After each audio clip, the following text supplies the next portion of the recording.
అరే నన్ను క్రైస్తవునిగా మార్చింది చక్కగా మంచి డబ్బు, హోదా, పలుకుబడి అన్నీ ఇవ్వచ్చు కదా, మన దేవుని చేతిలోనే కదా ఇవన్నీ ఉండేది.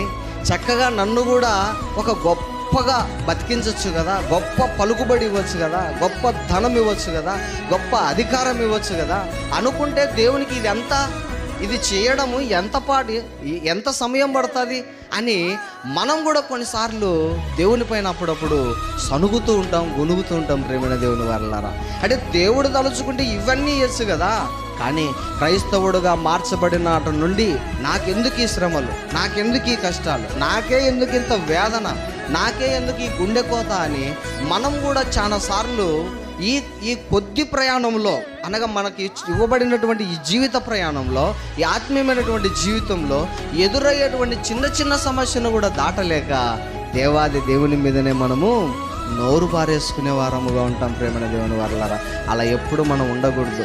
ఈ క్రైస్తవుడిగా మార్చబడిన తర్వాత ఎదురయ్యేటువంటి ఈ శ్రమలు, హింసల వల్ల ఒక అద్భుతమైనటువంటి మరో లోకం, ఒక అద్భుతమైనటువంటి మరొక ప్రపంచం, ఒక అద్భుతమైనటువంటి దేశం, ఆ పరలోక రాజ్యాన్నే దేవుడు నీకు ఇవ్వాలనుకుంటున్నాడు.